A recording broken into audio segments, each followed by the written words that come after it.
আসসালামু আলাইকুম রহমতুল্লাহ। সুপ্রিয় শিক্ষার্থীবৃন্দ, আশা করি তোমরা সবাই ভালো আছো। আমরা আজকে পড়ব অষ্টম শ্রেণী বাংলাদেশের বিশ্ব পরিচয় বইয়ের পঞ্চম অধ্যায় বাংলাদেশ রাষ্ট্র ও সরকার ব্যবস্থা। এই চ্যাপ্টারটা অনেক বড় একটা চ্যাপ্টার এবং ম্যাক্সিমাম ছাত্রছাত্রী এই চ্যাপ্টারটা বুঝতে পারে না, কারণ এই চ্যাপ্টারটা অনেক কিছু রিলেট করে পড়াশোনা করা লাগে। এই চ্যাপ্টারটা এই কারণে ছাত্ররা কি বুঝতে পারে না। ঠিক আছে, আজকের ক্লাসে আমরা প্রথম 3টা পার্ট পড়ব, এরপরে গোপাল ভাঁড়ের এই একটা উদাহরণ আছে, দেন হচ্ছে এই যে সব দাগায় নিয়ে আসছি। আজকের ক্লাসে আমরা পড়বো হচ্ছে এই পার্ট 3 পর্যন্ত, পার্ট 3-এর এই এতখানি পর্যন্ত, এবং এইখান থেকে যা যা এমসিকিউ আসছে সব এমসিকিউ আমরা সলভ করে ফেলবো। ঠিক আছে, এই চ্যাপ্টারটা সম্পূর্ণ ফ্রিতে তোমরা ইউটিউবে পাবা। আমি আবারও বলতেছি, এই চ্যাপ্টার পুরোটা তোমরা সম্পূর্ণ ফ্রিতে ইউটিউবে পাবা। এরপরে 13 নম্বর চ্যাপ্টারও আমি দিয়েছি, আর এই তো বিশ্ব পরিচয়ে আরো আমার প্রথম চ্যাপ্টার আর দ্বিতীয় চ্যাপ্টার দেওয়া আছে। ওকে, এই যে আমি ক্লাসগুলো নিতেছি এগুলো কিসের জন্য? এগুলো হচ্ছে বৃত্তি পরীক্ষার জন্য এবং বার্ষিক পরীক্ষার জন্য। ঠিক আছে, এই ক্লাসগুলো করলে তার আর বৃত্তি পরীক্ষা নিয়ে কোনো চিন্তাই করা লাগবে না। ওকে, তাহলে চলো আমরা আমাদের পড়াশোনা শুরু করি। অবশ্য এখানে একটা কথা আছে, প্রথম কথাটা হচ্ছে যে এই কালার দিয়ে যেটা দাগানো পাবা সেটা তোমার 2-3 বার রিডিং পড়া লাগবে, 5 বার রিডিং পড়বা, বেশি না। But but but but but এই কালার দিয়ে যেটা পাবা দাগানো সেটা তোমার একদম ফিক্সড ভাবে মুখস্থ করে ফেলা লাগবে। ঠিক আছে, একদম মুখস্থ। ওকে, তাহলে চলো শুরু করি। প্রথম কথা, বাংলাদেশ আমাদের দেশের নাম। এখন আমাদের দেশের রাষ্ট্র ও সরকার ব্যবস্থা কেমন সেটা নিয়ে এখানে পড়াশোনা, প্লাস বিশ্বের রাষ্ট্র ব্যবস্থাটা কেমন সেটা নিয়ে এখানে পড়াশোনা। এখন কথা হয়েছে, প্রথমে আমার জানা লাগবে যে রাষ্ট্রটা কি আর সরকারটা কি। রাষ্ট্রটা কি আর সরকারটা কি? দেখো, রাষ্ট্র হচ্ছে একটা এলাকা যেখানে মানুষ একত্রে বসবাস করে। এই রাষ্ট্রের একটা সরকার থাকে, আইন কানুন থাকে, তারপরে হচ্ছে সবাই মিলে সেই নিয়ম মান। যেমন আমাদের বাংলাদেশ কি একটা এলাকা না? একটা এলাকা, এখানে আমরা প্রায় 17 থেকে 18 কোটি মানুষকে একসাথে বসবাস করি। আমাদের একটা নির্দিষ্ট সরকার থাকে, আমাদের কি সংবিধান বা আইন কানুন আছে, যে আইন কানুন কেউ যদি ভঙ্গ করে তাকে জেলে যাওয়া লাগে, আবার মৃত্যুদণ্ড দেওয়া হয়, তাই না, জরিমানা করা হয়, এই তো। আর সরকার বলতে কি বোঝায়? আচ্ছা, আমাদের যে রাষ্ট্রের কথা বললাম আমরা, এই বাংলাদেশকে চালানোর জন্য একজন নেতা থাকা প্রয়োজন না? প্রয়োজন। আমাদের ফ্যামিলির সাথে বা আমাদের পরিবারের সাথে আমরা যদি উদাহরণ দিই, আমাদের পরিবার ধরো যে একটা রাষ্ট্র, এখন আমাদের পরিবারে কি একজন নেতা থাকে না? আমাদের আব্বু কিংবা আম্মু একজন তো নেতা থাকে।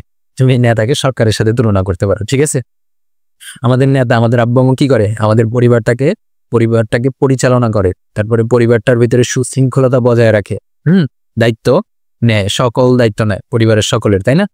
সরকারের সাথে এইভাবে উদাহরণ দিতে পারো তোমরা। সরকার কি করে? সরকার রাষ্ট্রের পরিচালনা, তারপর হচ্ছে শৃঙ্খলতা বজায় রাখার জন্য দায়িত্বপ্রাপ্ত একটা সংগঠন বা কর্তৃপক্ষ। এখন সংগঠন বা কর্তৃপক্ষ কেন বলছে? কারণ এই যে 18 কোটি মানুষের একটা দেশ আমাদের একটা রাষ্ট্র, এখন এই রাষ্ট্র চালানোর জন্য খালি একজন মানুষ কি জীবনে চালাইতে পারবে? না। আমাদের যেমন বর্তমান সরকারকে ডক্টর মোহাম্মদ ইউনূস, আগে কে ছিল? শেখ হাসিনা ছিল, তাই না? এখন শেখ হাসিনা কি একা এই দেশটাকে চালাইছে, বা শেখ হাসিনা একাই কি সরকার? না, শেখ হাসিনার আরো লোক ছিল, আমাদের বর্তমান ডক্টর ইউনূস যিনি, ওনার আরো লোক আছে, এই সবাই মিলায়া হচ্ছে সরকার গঠিত হয়। ঠিক আছে, আচ্ছা, রাষ্ট্র একটি রাজনৈতিক প্রতিষ্ঠান। এই প্রথম লাইনটা থেকে এমসিকিউ আসছে, প্রথম বাক্যটা থেকেই এমসিকিউ আসছে, 2018 সালের জেএসসি পরীক্ষাতে আসছিল। আচ্ছা, সরকার রাষ্ট্র গঠনের একটি উপাদান। আচ্ছা, রাষ্ট্রের অত্যাবশ্যকীয় 4টা উপাদান আছে, বুঝছো? রাষ্ট্রের অত্যাবশ্যকীয় 4টা উপাদান আছে, মানে রাষ্ট্রের মোট 4টা উপাদান। একটা হচ্ছে, সর্বপ্রথমটা হচ্ছে জনসংখ্যা। এখন যদি তোমার দেশে বা তোমার রাষ্ট্রে যদি জনসংখ্যাই যদি না থাকে তাহলে তোমার এটাকে রাষ্ট্র হবে? ভুল চালিকা শক্তি কি? জনসংখ্যা। 2 নম্বরটা কি? 2 নম্বর হচ্ছে ভূখণ্ড বা জমি। ভূখণ্ড, তোমার যদি জমি না থাকে তাহলে তুমি কোথায় এই জনগণ রাখবা, আর হচ্ছে কেমনে তোমার হচ্ছে রাষ্ট্রটা গঠন হবে, তাই না? 3 নম্বরটা হচ্ছে সরকার। এখন হচ্ছে সরকার একজন নেতা বা হচ্ছে যদি নিয়ম শৃঙ্খলা তৈরি করার যদি কেউ যদি না থাকে, সেক্ষেত্রে কি তোমার এটা কি রাষ্ট্র হবে? হবে না। আর 4 নম্বরটা হচ্ছে সার্বভৌমত্ব।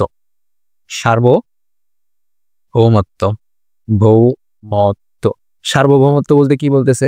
সার্বভৌমত্ব বলতে আমরা এই যে যেমন আমরা বাঙালিরা কি স্বাধীন না? 1971 সালে স্বাধীন হয়েছে। এই যে স্বাধীনতা, অন্যের উপরে আমরা পরাধীন না, বা আমাদের উপরে অন্যরা এসে নির্যাতন করতে পারতেছে না, এই জিনিসটা। তার মানে একটা রাষ্ট্রের মোট কয়টা উপাদান? 4টা উপাদান। আর এই রাষ্ট্র গঠনের এইখানকার মূল উপাদানটা হচ্ছে সরকার। ঠিক আছে, এই যে সরকার রাষ্ট্র গঠনের একটি মূল উপাদান হচ্ছে জনসংখ্যা, আর সরকার হচ্ছে রাষ্ট্র গঠনের এই 4টা উপাদানের মধ্যে একটা উপাদান। ঠিক আছে, ঠিক আছে। পৃথিবীর প্রতিটি স্বাধীন রাষ্ট্রের নিজস্ব সরকার ব্যবস্থা আছে। আমাদের পৃথিবীতে মোট 195টা রাষ্ট্র আছে। এই 195টা রাষ্ট্রে কি নিজস্ব সরকার ব্যবস্থা আছে। সরকার বিভিন্ন ধরনের হতে পারে, আবার প্রতিটি সরকারের রয়েছে কিছু অঙ্গ। কিছু অঙ্গ বলতে কি, এই তোমার মন্ত্রী যে বলে না, মন্ত্রী, এই মন্ত্রীর কথা বলতেছে। আরো আছে অঙ্গ বলতে, আরো অনেক কিছু আছে, জাস্ট এতটুকু এখন আপাতত জানো। এগুলোর মাধ্যমে রাষ্ট্র নানামুখী কাজ করে। রাষ্ট্র পরিচালিত হয় সংবিধানে উল্লিখিত নীতিমালা। আচ্ছা, আমাদের পরিবার কি একটা নিয়মের মধ্যে চলে না? তুমি এখন যদি ধরো তোমার পরিবারে তুমি আজকে কি করলা, রাত 12টার পরে বাসায় গেলা, তারপরে পিঠের উপর কি পিটুনি পড়বে কিনা? পড়বে তো। এখন কি তার মানে বাসার নিয়ম কি? নিয়মটা হচ্ছে সন্ধ্যার আগে বাসার বাচ্চাদের বাসায় ফেরত যাওয়া, তাই না? আর এই তো এরকম তোমার হচ্ছে রাষ্ট্রেরও একটা কি সংবিধান থাকে, নিয়ম থাকে। ঠিক আছে, ওই নিয়ম ভঙ্গ করলে কি হয়? জেল যাওয়া লাগে, জরিমানা হয়, অনেক সময় মৃত্যুদণ্ড হয়। আচ্ছা, এখন এই নিয়মগুলো কবে তৈরি করা হয়েছে? আমাদের এই রাষ্ট্রের, আমাদের এই বাংলাদেশের নিয়মগুলো কবে তৈরি করা হয়েছে? আমাদের এই বাংলাদেশের নিয়মগুলো তৈরি করা হয়েছে 1972 সালের নভেম্বর মাসে। এটা খুবই গুরুত্বপূর্ণ। আমাদের বাংলাদেশের সংবিধান তৈরি করা হয়েছে কবে? 1972 সালের নভেম্বর মাসে। 1972 সালের নভেম্বর মাসে। স্বাধীনতার পর স্বাধীনতা পাইছি কবে? আমরা বিজয় পাইছি কবে? 16 ডিসেম্বর। স্বাধীনতা তোমার হয়েছে বিজয় দিবস কবে? 16 ডিসেম্বর। 1971 সালে 16 ডিসেম্বর আমরা বিজয় হয়েছি, তাই না? ওকে, আচ্ছা, এবার সরকারের শ্রেণী বিভাগ। রাষ্ট্রের অপরিহার্য 4টি মৌলিক উপাদানের একটি হচ্ছে সরকার। এই যে অপরিহার্য 4টা মৌলিক উপাদান কি কি, এই যে মাত্র লিখে দিছি। এই 4টার মধ্যে একটা হচ্ছে তোমার হচ্ছে সরকার। আর এই সরকার রাষ্ট্রের মূল চালিকা শক্তি। ঠিক আছে, এখন ধরো তোমার একটা গাড়ি আছে, সে গাড়িটা হচ্ছে রাষ্ট্রের সাথে তুলনা করতে পারো। এখন গাড়ির তো ইঞ্জিন থাকবে, তাই না? গাড়ির তো ইঞ্জিন থাকবে। ইঞ্জিন ছাড়া কি তুমি গাড়ি চালাইতে পারবা? না। সেম ভাবে তোমার রাষ্ট্র আছে, কিন্তু রাষ্ট্রের ইঞ্জিনটা হচ্ছে সরকার। ইঞ্জিনটা হচ্ছে সরকার। ইঞ্জিনটা হচ্ছে সরকার। ইঞ্জিন ছাড়া তুমি কি গাড়ি চালাইতে পারো? না। তেমনি ভাবে সরকার ছাড়াও তুমি তোমার রাষ্ট্র চালাইতে পারবা না। এখন এই যে গাড়িটা যে গাইড করবে, গাড়িটা গাইড করার জন্য একজন ড্রাইভার থাকে না? একজন ড্রাইভার থাকে না? সেম ভাবে রাষ্ট্র পরিচালনার জন্য তোমার হয়েছে কি সংবিধান থাকে বা নিয়ম থাকে। ঠিক আছে, নিয়ম থাকে। দেখো এটা এখানে লেখছে, ইঞ্জিন ছাড়া যেমন গাড়ি চলতে পারে না, তেমনি সরকার ছাড়া রাষ্ট্র চলতে পারে না। রাষ্ট্র পরিচালনার জন্য সকল কাজ সরকারের মাধ্যমে সাধিত হবে। ওকে, সকল রাষ্ট্রের অপরিহার্য উপাদান হলেও সরকার রাষ্ট্রের অপরিহার্য উপাদান হলেও সব রাষ্ট্রের সরকার এক রকমের নয়। মানে তোমার হচ্ছে 1971 বলতেছি কেন, তোমার হচ্ছে বাংলাদেশে যে 195টা রাষ্ট্র আছে, সব রাষ্ট্রের সরকার তৈরির সিস্টেমটা কিন্তু একরকম নয়। সব রাষ্ট্রের সরকার তৈরির সিস্টেমটা একরকম নয়। যখন থেকে রাষ্ট্রের শুরু হয়েছে তখন থেকে সরকারের ধরন একরকম ছিল না। যখন থেকে রাষ্ট্রের শুরু হয়েছে তখন থেকেই সরকারের ধরন একরকম ছিল না। যুগে যুগে সরকারের ধরন ও ধারণা পরিবর্তন হয়েছে। বর্তমানকালে সরকারকে নিচের ছক অনুযায়ী ভাগ করা হলো। এখন সরকারের ভিতরে ডিফারেন্সটা কি জানো? ডিফারেন্সটা কি জানো? আচ্ছা, তোমরা গোপাল ভাঁড় দেখো না? গোপাল ভাঁড়, গোপাল ভাঁড়ের ভিতরে কি থাকে দেখো? রাজা কৃষ্ণচন্দ্র থাকে না? রানী থাকে, এরপর ওনার কি মন্ত্রী পরিষদ থাকে। এটা কি? এটা হচ্ছে রাজতন্ত্র। গোপাল ভাঁড়ের এটা হচ্ছে রাজতন্ত্র।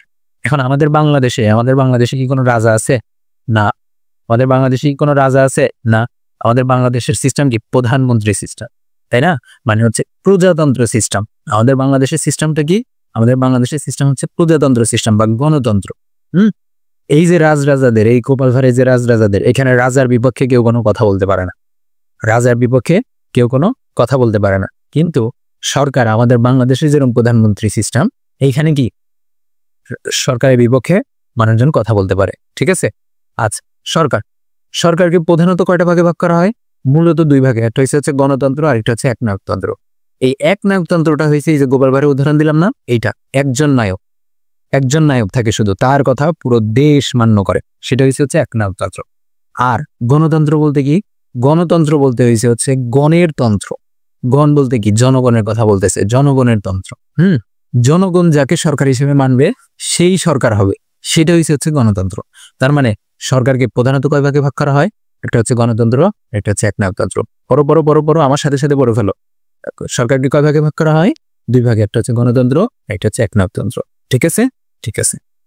এখন এখন এই গণতন্ত্রকে আবার দুই ভাগে ভাগ করা হয়। একনায়কতন্ত্রে আর কোনো ভাগ নাই, একনায়কতন্ত্র শেষ, একজনই রাজা শেষ। এখন এই গণতন্ত্রকে দুইটা ভাগে ভাগ করা হয়, একটা হচ্ছে নিয়মতান্ত্রিক রাজতন্ত্র, আর একটা হচ্ছে প্রজাতন্ত্র। একটা হচ্ছে নিয়মতান্ত্রিক রাজতন্ত্র, আর একটা হচ্ছে প্রজাতন্ত্র, ঠিক আছে। এরপরে দেখো এই প্রজাতন্ত্রকে দুই ভাগে ভাগ করা হয়, একটা হচ্ছে সংসদীয় সরকার, আর একটা হচ্ছে রাষ্ট্রপতি শাসিত সরকার। এটা হচ্ছে সংসদীয় সরকার, আর একটা হচ্ছে রাষ্ট্রপতি শাসিত সরকার। অ্যান্ড দেন এই সংসদীয় সরকারকে দুই ভাগে ভাগ করা হয়, যুক্তরাষ্ট্রীয় সরকার, এককেন্দ্রিক সরকার। আবার রাষ্ট্রপতি শাসিত সরকারকেও দুই ভাগে ভাগ করা হয়, যুক্তরাষ্ট্রীয় সরকার, এককেন্দ্রিক সরকার। নিয়মতান্ত্রিক রাজতন্ত্রকেও দুইটা ভাগে ভাগ করা হয়, যুক্তরাষ্ট্রীয় সরকার, এককেন্দ্রিক সরকার। তার মানে তোমার মূলত এখানে মনে রাখা লাগবে কি, প্রাথমিকভাবে তোমার মনে রাখা লাগবে যে হচ্ছে সরকারকে মূলত দুই ভাগে ভাগ করা হয়, গণতন্ত্র, একনায়কতন্ত্র, শেষ। আর এখানে কিছু মনে রাখা লাগবে না। এখন গণতন্ত্রতে আসো, গণতন্ত্রকে এরপরে আবার হচ্ছে দুইটা ভাগে ভাগ করা, কি রাজতন্ত্র, প্রজাতন্ত্র, রাজতন্ত্র, প্রজাতন্ত্র। তারপরে তুমি মনে করবা যে হচ্ছে এবার প্রজাতন্ত্রকে দুইটা ভাগে ভাগ করা, একটা হচ্ছে সংসদীয় রাজতন্ত্র, একটা হচ্ছে রাষ্ট্রপতি শাসিত রাজতন্ত্র, ঠিক আছে। এখন সংসদীয় রাজতন্ত্রকে দুইটা ভাগে ভাগ করা, একটা হচ্ছে যুক্তরাষ্ট্রীয়, আর একটা হচ্ছে এককেন্দ্রিক। আর রাষ্ট্রপতি শাসিত এটাকেও সেম, যুক্তরাষ্ট্রীয়, এককেন্দ্রিক। এরপরে নিয়মতান্ত্রিক রাজতন্ত্র যেটা, এটাকেও সেম, যুক্তরাষ্ট্রীয়, এককেন্দ্রিক, ঠিক আছে। এখন এখন অনেকের মনে কোশ্চেন আসতেছে, ভাই যুক্তরাষ্ট্রীয় কি, এককেন্দ্রিক কি, সংসদীয় কি, রাষ্ট্রপতি শাসিত সরকার কি, প্রজাতন্ত্র কি, আমরা যা এই সবটা একটু মনে রাখা লাগবে, ঠিক আছে। আচ্ছা আচ্ছা আমাদের এই যে ক্লাসটা তোমরা করতেছে, এই ক্লাসটা হচ্ছে আমাদের কোর্সের ক্লাস, ঠিক আছে। আমাদের এই কোর্সে এই তৃতীয় অধ্যায় থেকে বিজিএস এর তৃতীয় অধ্যায় থেকে শুরু করে 13 নম্বর অধ্যায় পর্যন্ত সব পড়ানো হবে। আর প্রথম দুইটা অধ্যায় তো আমি ইউটিউবে দিয়েই দিছি। এখন এর ভিতর থেকে আবার এই 13 নম্বর অধ্যায় আর এই 5 নম্বর অধ্যায় আমি ফিরিয়ে দিতেছি, ঠিক আছে। আমাদের এগুলো কি, আমাদের এগুলো হচ্ছে বার্ষিক ও বৃত্তি পরীক্ষার প্রিপারেশনের জন্য, ঠিক আছে। বিজিএস নিয়ে অনেকেই প্যারা আছে, আর বিজিএসটা তোমার হয়েছে অনেক জায়গায় ঠিকঠাক ভাবে পড়াইতেছে না বা পড়ায় না, কিন্তু বিজিএস অনেকের কাছে কঠিন লাগে, এই কারণে আমার এই বিজিএস করতে, ঠিক আছে। তোমরা অবশ্যই ভর্তি হয়ে যাও। আর ক্লাসগুলো রেকর্ডেড ক্লাস, তুমি যে কোনো সময় ভর্তি হতে পারবা। বৃত্তি পরীক্ষা 5 দিন আগে ভর্তি হতে পারবা, কিন্তু তখন ভর্তি হতে তুমি সবগুলো ক্লাস কমপ্লিট করতে পারবা না, তাই না। এর সাথে ফ্রি আইসিটিও আছে, আইসিটিও ফ্রি আছে, যেহেতু তোমার বার্ষিক পরীক্ষাতে হবে, বার্ষিক পরীক্ষাতে আইসিটি তো লাগবে, তাই না। ওকে, কোর্স মূল্য মাত্র 350 টাকা। ভর্তি হয়ে যাবে সবাই, ভর্তি হওয়ার জন্য এই নাম্বারে কন্ট্যাক্ট করবা, ঠিক আছে। ওকে, চলো চলো চলো চলো পরে পৃষ্ঠা। সরকারকে প্রধানত দুই ভাগে ভাগ করা হয়, গণতন্ত্র, একনায়কতন্ত্র। এই মাত্র পরে আসলাম, সরকারকে প্রধানত দুই ভাগে ভাগ করা হয়, কি গণতন্ত্র, একনায়কতন্ত্র। গণতন্ত্রের সার্বভৌম ক্ষমতা জনগণের হাতে ন্যস্ত থাকে এবং জনগণই সকল ক্ষমতার উৎস। তার মানে তোমার কাছে এখন আমি কোশ্চেন করলাম যে হচ্ছে সরকারকে কয় ভাগে ভাগ করা হয়, তুমি বললা দুই ভাগে।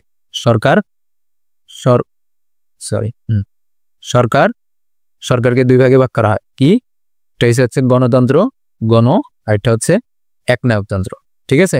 এখন এই যে গণতন্ত্র, এই গণতন্ত্রের তোমার হয়েছে জনগণই হচ্ছে সকল ক্ষমতার উৎস। এই গণতন্ত্রের ক্ষেত্রে জনগণই কি সকল ক্ষমতার উৎস, এবং সকল ক্ষমতা এই গণতন্ত্রে জনগণের হাতেই কি ন্যস্ত থাকে, ঠিক আছে, ন্যস্ত থাকে। মানে জনগণ যাকে ইচ্ছা তাকে সরকার বানাইতে পারে, ঠিক আছে, কিন্তু একনায়কতন্ত্রে সেটা সম্ভব হয় না।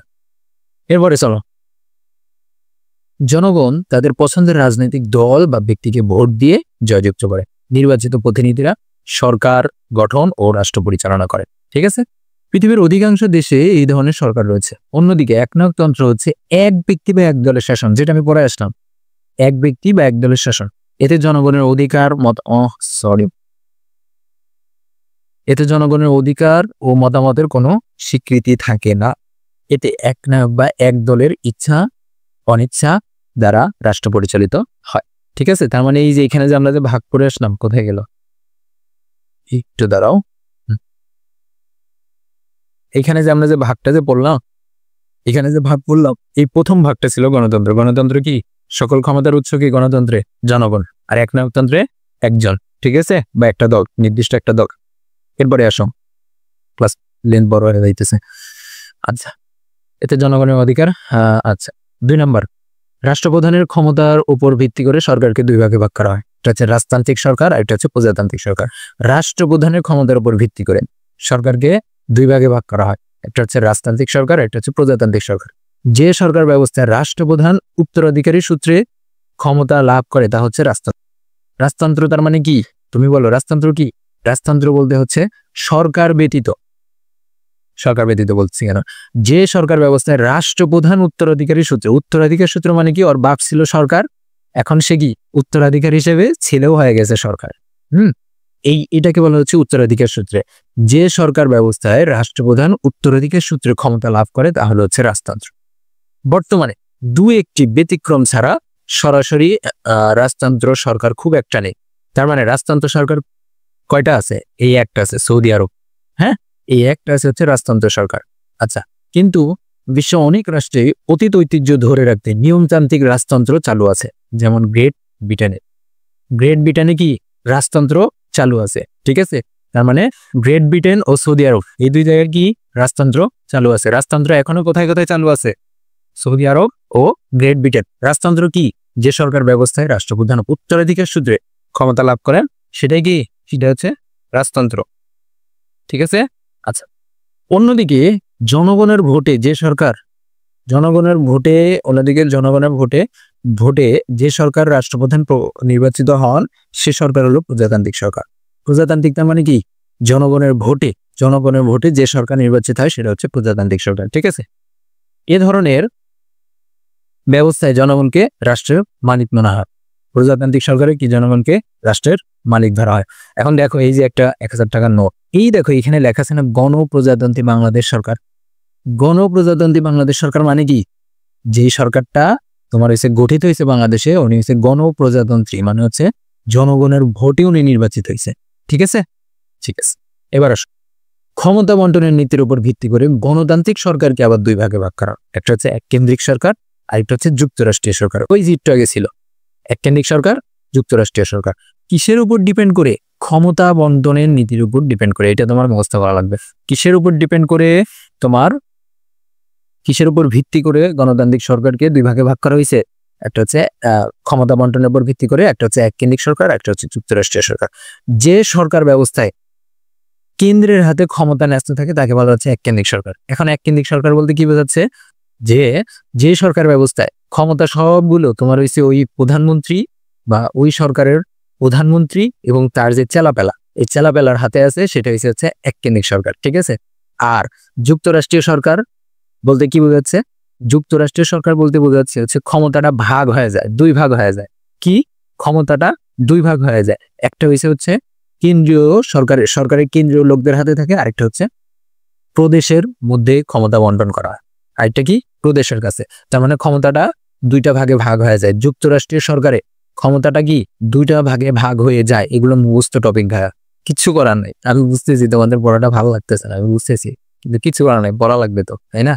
আচ্ছা, যে সরকার ব্যবস্থায় কেন্দ্রের হাতে ক্ষমতা থাকে সেটা হচ্ছে এককেন্দ্রিক। একজন কেন্দ্রিক। যে সরকার ব্যবস্থায় কেন্দ্রের হাতে ক্ষমতা ন্যস্ত থাকে সেটা কি এককেন্দ্রিক। আর যুক্তরাষ্ট্রীয় কেন্দ্রিক কি? যে সরকার ব্যবস্থায় তোমার হয়েছে কেন্দ্রের হাতে এবং প্রদেশের হাতে ক্ষমতা বন্টন করা থাকে সেটা হচ্ছে যুক্তরাষ্ট্রীয় কেন্দ্রিক, ঠিক আছে? এবার আসো আইন ও শাসন বিভাগের সম্পর্কের আলোকে গণতান্ত্রিক সরকারকে দুই ভাগে ভাগ করা যায়। এটা হচ্ছে সংসদীয় সরকার আর এটা হচ্ছে রাষ্ট্রপতি শাসিত সরকার। সংসদীয় সরকারে শাসন বিভাগ আইন বিভাগের উপর নির্ভরশীল। সংসদীয় সরকারে শাসন বিভাগ আইন বিভাগের উপর নির্ভরশীল এবং সংসদের কাছেও দায়ী থাকে। কিন্তু রাষ্ট্রপতি শাসিত সরকারে শাসন বিভাগ আইন বিভাগের উপর নিকট দায়ী বা তার উপর নির্ভরশীল নয়। এখানে রাষ্ট্রপতি তার মন্ত্রী পরিষদ নিয়ে সরাসরি দেশের শাসন ব্যবস্থা পরিচালনা করতে পারে। এখন কথা হচ্ছে 4 নাম্বারটা এখন বুঝতে পারবা, কারণ এখানে রাষ্ট্রপতি শাসিত সরকার কি, তারপরে হচ্ছে সংসদ কি, এগুলো তো জানা লাগবে আগে, তাই না? এগুলো না জানলে তুমি কেমনে বুঝবা? এই 4 নাম্বার পয়েন্টটা তোমরা এখন ধরে রাখো, যখন নেক্সট ক্লাসে আমরা পড়বো তখন এইটা তোমাদের ক্লিয়ার হবে, ঠিক আছে? আচ্ছা, এখন কোশ্চেন হচ্ছে তোমার কাছে কোশ্চেন, আমাদের বাংলাদেশ তাহলে কোন টাইপের সরকার এখানের মধ্যে? আচ্ছা, আমাদের বাংলাদেশের সরকার আছে, এটা ঠিক আছে। গণতান্ত্রিক সরকার, সেটাও ঠিক আছে। এখন এই নিয়মতান্ত্রিক রাজতন্ত্র নাকি প্রজাতন্ত্র? আমাদের দেশে কি রাজা সিস্টেম আছে সৌদির মতো? আমাদেরটা হচ্ছে প্রজাতন্ত্র। এখন কথা হয়েছে প্রজাতন্ত্রের ভিতর রাষ্ট্রপতি শাসিত সরকার নাকি সংসদীয় সরকার? আমাদের কোনটা? আমাদের কি রাষ্ট্রপতি শাসিত সরকার নাকি সংসদীয় সরকার? আমাদের হচ্ছে সংসদীয় সরকার, ঠিক আছে? সংসদীয় সরকার। এখন কথা হয়েছে কোশ্চেন এখন তোমার আসবে, মানে সংসদীয় সরকারের মধ্যে এককেন্দ্রিক নাকি যুক্তরাষ্ট্র কেন্দ্রিক, কোনটা? আমাদেরটা হচ্ছে এককেন্দ্রিক। আমাদের বাংলাদেশ কি এককেন্দ্রিক, বাংলাদেশ কি এককেন্দ্রিক। ঠাড়া মুখস্থ, এগুলা মুখস্থের বাইরে কিচ্ছু নাই, ঠাড়া মুখস্থ। ওকে, এরপরে আসো।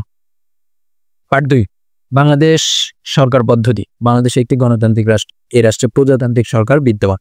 এই যে একটু আগে পড়ে আসলাম, বাংলাদেশ একটি গণতান্ত্রিক রাষ্ট্র, তারপর কি এখানে কি প্রজাতান্ত্রিক সরকার বিদ্যমান, এখানে জনগণ রাষ্ট্রের মালিক, এখানে কোনো প্রদেশ নেই, এই কারণে এককেন্দ্রিক, যুক্তরাষ্ট্রীয় কেন্দ্রিক নয়। ঠিক আছে, একটি কেন্দ্রের থেকেই শাসন কার্য পরিচালিত হয়। এতে সংসদীয় তথা মন্ত্রী পরিষদ শাসিত সরকার ব্যবস্থা থাকে। সংসদীয়, এই যে একটু আগে দাগাই দিলাম, সংসদীয়। তারপরে কি মন্ত্রী পরিষদ শাসিত সরকার ব্যবস্থায় নিয়মতান্ত্রিক একজন রাষ্ট্রপ্রধান থাকে। আচ্ছা, এটাকে এখন আমরা একটু ওইটার সাথে রিলেট করে দিই। ঠিক আছে, তাহলে তোমাদের জন্য বুঝতে ইজি হবে। আমি রিলেট করে দিতেছি, দেখো রিলেট করো। এখন বাংলাদেশ একটি গণতান্ত্রিক রাষ্ট্র, এই যে সরকার, এই যে গণতন্ত্র, তার মানে কি গণতান্ত্রিক রাষ্ট্র। ঠিক আছে, এরপর এই রাষ্ট্রে প্রজাতান্ত্রিক সরকার বিদ্যমান, গণতন্ত্র, এরপর হচ্ছে প্রজাতান্ত্রিক, এই যে প্রজাতন্ত্র। এরপরে কি বলছে, এখানে জনগণ রাষ্ট্রের মালিক। ঠিক আছে, এখানে কোনো প্রদেশ নাই। ঠিক আছে, এটি কেন্দ্র থেকে শাসন কার্য পরিচালিত হয়। ঠিক আছে, এতে সংসদীয় তথা মন্ত্রী পরিষদ শাসিত সরকার ব্যবস্থা বিদ্যমান, এই যে সংসদীয়। ঠিক আছে, প্রজাতন্ত্রের ভিতরে সংসদীয়। এরপরে কি মন্ত্রী পরিষদ শাসিত সরকার ব্যবস্থায় নিয়মতান্ত্রিকভাবে একজন রাষ্ট্রপ্রধান থাকে। এই যে এককেন্দ্রিক একজন রাষ্ট্রপ্রধান। ঠিক আছে, এই তো রিলেট করে দিছি। এরপর আসো, সরকার প্রধান বা নির্বাহী প্রধান হিসেবে থাকেন প্রধানমন্ত্রী, যার নেতৃত্বে থাকে হচ্ছে মন্ত্রী পরিষদ। এই শাসন ব্যবস্থায় আইনসভার প্রাধান্য বিদ্যমান। মন্ত্রী পরিষদ রাষ্ট্রের যে কোনো নির্বাহী কার্য সম্পাদনের জন্য আইনসভার কাছে দায়বদ্ধ।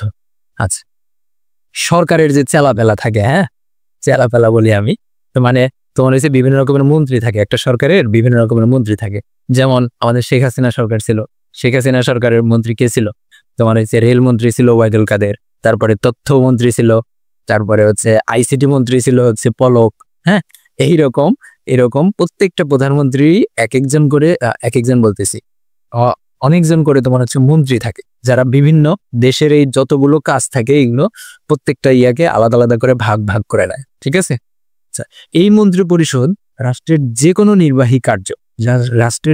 নির্বাহী কাজ সম্পাদনের জন্য আইনসভার কাছে দায়বদ্ধ থাকে। এখন তুমি বলতে পারো ভাই আইনসভা কি? আইনসভা এই যে একটু পরে জানতে পারবা, এই ক্লাসে কিংবা পরের ক্লাসে। আচ্ছা, এখন আসুন বাংলাদেশের রাষ্ট্রীয় মূলনীতি। প্রত্যেকটা রাষ্ট্রেরই কিছু কি মূলনীতি থাকে না, কিছু নিয়ম থাকে না, প্রত্যেকটা রাষ্ট্রেরই মূলনীতি থাকে না। বাংলাদেশেরও মূলনীতি আছে। বাংলাদেশ যে রাষ্ট্র, এই রাষ্ট্রের মূলনীতি হচ্ছে তোমার 4টা।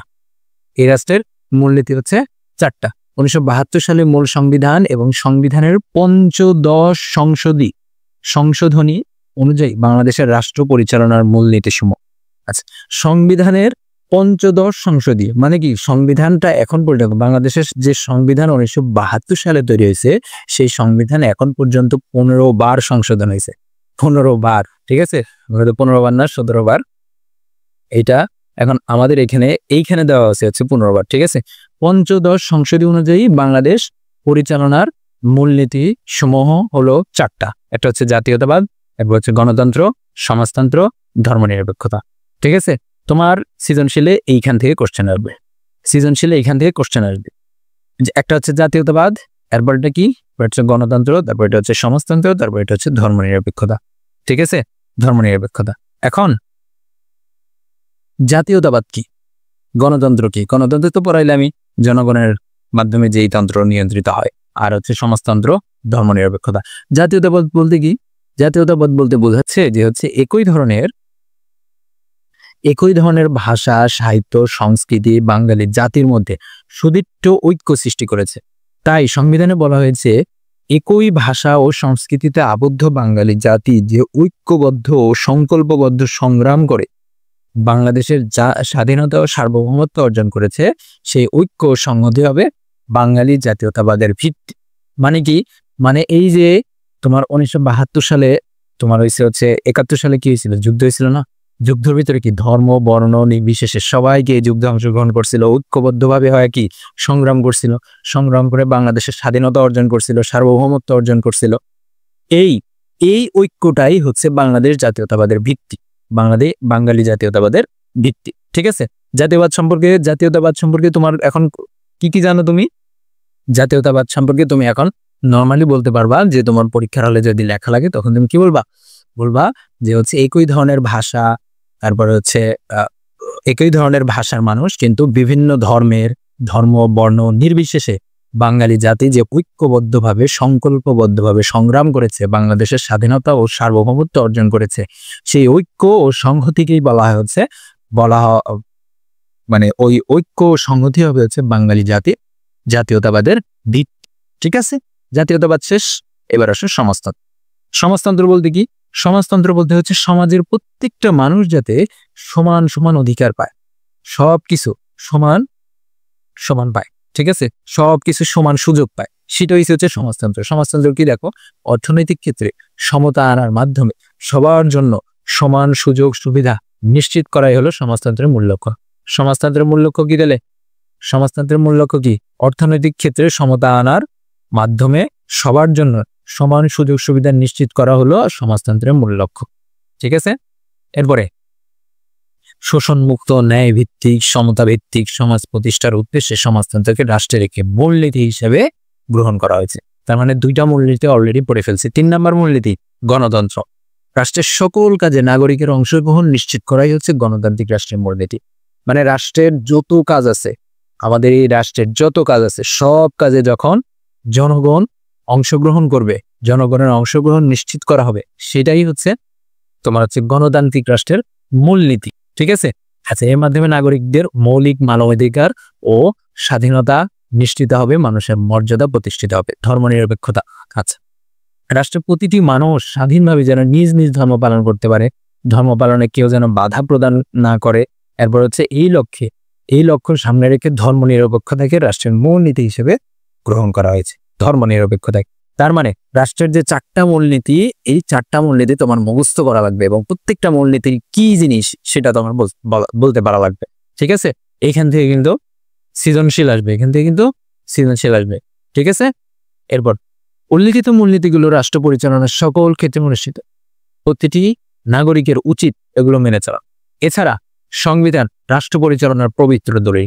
এই যে সংবিধান হচ্ছে রাষ্ট্র পরিচালনার পবিত্র দলিল। অতএব সংবিধানকে সম্মান করা এবং তা মেনে চলা প্রতিটি নাগরিকের অন্যতম দায়িত্ব ও কর্তব্য।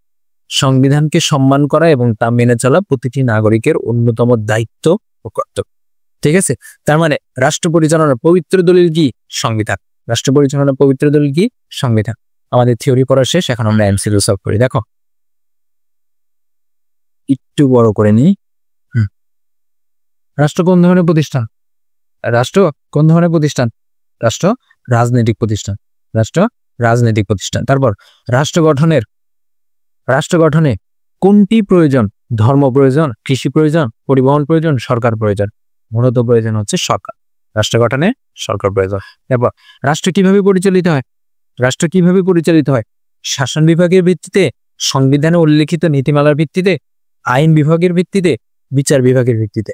রাষ্ট্র পরিচালিত হয় মূলত কিসের ভিত্তিতে? রাষ্ট্র পরিচালিত হয় হচ্ছে সংবিধানে উল্লিখিত নীতিমালার ভিত্তিতে বা নিয়ম কানুনের ভিত্তিতে একটা রাষ্ট্র পরিচালিত হয়। ঠিক আছে, খ নম্বর আছে। সরকারের শ্রেণী বিভাগ। রাষ্ট্রের অপরিহার্য মৌলিক উপাদান কয়টি? এই যে লিখে দিছি, রাষ্ট্রের অপরিহার্য মৌলিক উপাদান কয়টি? 4টি লিখে দিছি কিন্তু। ওকে, রাষ্ট্রের মূল চালিকা শক্তি কোনটি? সরকার না? সরকার। দেশের প্রধান তার দেশের সকল সিদ্ধান্ত একাই গ্রহণ করে এবং ওই দেশে এখন কোন সরকার ব্যবস্থা বিদ্যমান? মানে ওই একটা দেশ আছে, ওই দেশের সরকারি সকল সিদ্ধান্ত নেয়। তাহলে ওই দেশে কোন সরকার ব্যবস্থা বিদ্যমান? একজন নায়ক। ঠিক আছে, একনায়কতন্ত্র বিদ্যমান। আচ্ছা, কোন সরকার ব্যবস্থায় শাসন বিভাগ আইন বিভাগের উপর নির্ভরশীল? শাসন বিভাগ আইন বিভাগের উপর নির্ভরশীল কোন সরকার ব্যবস্থায়? দাগাই দিয়েছিলাম কিন্তু বইয়ে। কোন সরকার ব্যবস্থায়? সংসদীয় বা আমাদের বাংলাদেশের যে সরকার ব্যবস্থা, সেই সরকার ব্যবস্থায় আমাদের যে শাসন বিভাগ আছে, এই শাসন বিভাগটা আইন বিভাগের উপর নির্ভরশীল। এখন শাসন বিভাগ কি আইন বিভাগ কি এটা বুঝতে পারবা একটু পর, নেক্সট ক্লাসে বুঝতে পারবা ইনশাল্লাহ। এরপর কোন নীতির ভিত্তিতে সরকারকে এককেন্দ্রিক ও যুক্তরাষ্ট্রীয় 2 ভাগে ভাগ করা? কোন নীতির উপর ভিত্তি করে? ক্ষমতা বন্টন নীতির উপর ভিত্তি করে। এককেন্দ্রিক মানে কি? একটা জায়গাতেই ক্ষমতাগুলো থাকে। আর যুক্তরাষ্ট্রীয় মানে কি? যুক্তরাষ্ট্রীয় মানে 2টা ভাগে ভাগ করা হয়ে যাচ্ছে। যুক্তরাষ্ট্রীয় মানে কি? ক্ষমতাটাকে দুইটা ভাগে ভাগ করা হচ্ছে, তার মানে ক্ষমতা বন্টন নীতি। এরপরে আসো, এক ব্যক্তি বা এক দলের শাসন কি? এক ব্যক্তি বা এক দলের শাসন কি? একনায়কতন্ত্র। একনায়কতন্ত্র, এই যে আনসার, একনায়কতন্ত্র। এরপর রাষ্ট্রপ্রধানের উপর ভিত্তি করে সরকারকে কয় ভাগে ভাগ করা হয়? রাষ্ট্রপ্রধানের উপর ভিত্তি করে সরকারকে কয় ভাগে ভাগ করা হয়? 2 ভাগে।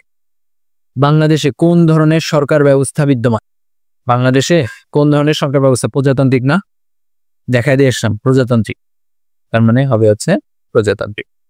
তারপর যুক্তরাষ্ট্রীয় সরকার বলতে কি বোঝায়? যুক্তরাষ্ট্রীয় সরকার বলতে কি? ক্ষমতাটা 2টা ভাগে বিভক্ত, একটা হচ্ছে কেন্দ্র ও প্রদেশের মধ্যে কি ক্ষমতা ভাগাভাগি, এটা হচ্ছে যুক্তরাষ্ট্রীয় সরকার। ঘ নম্বর শেষ। তারপর বর্তমানে কোন রাষ্ট্রটি নিয়মতান্ত্রিক রাজতন্ত্র চালু আছে, মানে রাজাদের মতো সিস্টেম আছে? কোন রাষ্ট্রে? গ্রেট ব্রিটেন, আরেকটা কি সৌদি আরবে। পরে আসলাম না, 2টা ছিল। কোন ধরনের সরকার ব্যবস্থায় সংবিধানের মাধ্যমে কেন্দ্র ও প্রদেশে ক্ষমতা বন্টন করা হয়? যুক্তরাষ্ট্রীয়। যুক্তরাষ্ট্রীয়। তারপর ক দেশে একজনের সিদ্ধান্ত দ্বারা দেশ চালিত হয়, তার মানে ওই সরকার ব্যবস্থা কি? একনায়কতন্ত্র। একনায়কতান্ত্রিক, একনায়কতান্ত্রিক। তারপর ক্ষমতা বন্টনের নীতি অনুসারে গণতান্ত্রিক সরকারকে কয় ভাগে ভাগ করা? গণতান্ত্রিক সরকারকে কয় ভাগে ভাগ করা হয়? 2 ভাগে ভাগ করা হয়। ঠিক আছে, কয়বার আসছে দেখছো? আচ্ছা, কোনটির মাধ্যমে রাষ্ট্র পরিচালনার সকল কাজ সম্পাদিত হয়? সরকারের মাধ্যমে। সরকারের মাধ্যমে, তাই না? হ্যাঁ। পরে এমসিকিউতে আসো। হাসান একটি সংগঠনের প্রধান, সে তার বাবার কাছ থেকে এই ক্ষমতাটি পায়। সে সংখ্যাগরিষ্ঠদের মতামতের ভিত্তিতে সকল কাজ সম্পাদন করে। আচ্ছা, সংখ্যাগরিষ্ঠদের মতামতের ভিত্তিতে, সংখ্যাগরিষ্ঠদের মতামতের ভিত্তিতে, তার মানে এটা কি? এটা কি? এটা হচ্ছে গণতান্ত্রিক কিন্তু। আচ্ছা, হাসানের সংগঠনে কোন ধরনের সরকার ব্যবস্থা প্রতিফলিত হয়েছে? হাসানের সংগঠনে কোন ধরনের সরকার ব্যবস্থা প্রতিফলিত হয়েছে? নিয়মতান্ত্রিক রাজতন্ত্র। সে কি হয়েছে? তার বাবার কাছ থেকে এই ক্ষমতাটা পাইছে। বাবার কাছ থেকে এই ক্ষমতাটা পাইছে। বাবার কাছ থেকে এই ক্ষমতাটা পাইছে, যার কারণে এটা হচ্ছে তার কি?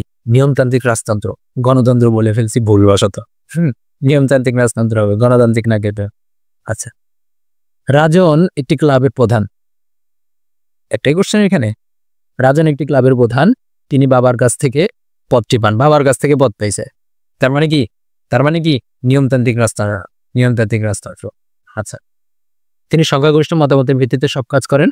ক খ স্থানীয় সরকারের প্রধান। ক খ স্থানীয় সরকারের প্রধান, তার 20 জন সদস্য, তিনিও সদস্য। ও আচ্ছা, এই কোশ্চেনটা এখন আমি পড়াই নাই। এই কোশ্চেনটা এখন আমি পড়াই নাই, নেক্সট ক্লাসে এটা পাবা।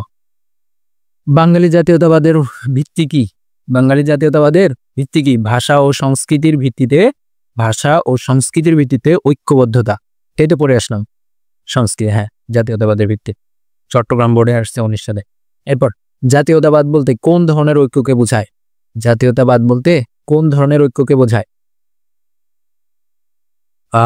ধর্ম পালনের স্বাধীনতা, শোষণমুক্ত সমাজ, ভাষাকেন্দ্রিক, মানুষের মর্যাদা প্রতিষ্ঠার। ভাষাকেন্দ্রিক। জাতীয়তাবাদ কি? ভাষাকেন্দ্রিক, একই ভাষার। এরপর গণতান্ত্রিক রাষ্ট্রের মূলনীতি কি? গণতান্ত্রিক রাষ্ট্রের মূলনীতি হচ্ছে ঐক্য ও সংহতি প্রতিষ্ঠা করা। তারপরে হচ্ছে রাষ্ট্রীয় কাজে নাগরিকের অংশীদারিত্ব নিশ্চিত করা। গণতান্ত্রিক রাষ্ট্রীয় কাজে নাগরিকদের অংশীদারিত্ব নিশ্চিত করা, এটা হবে।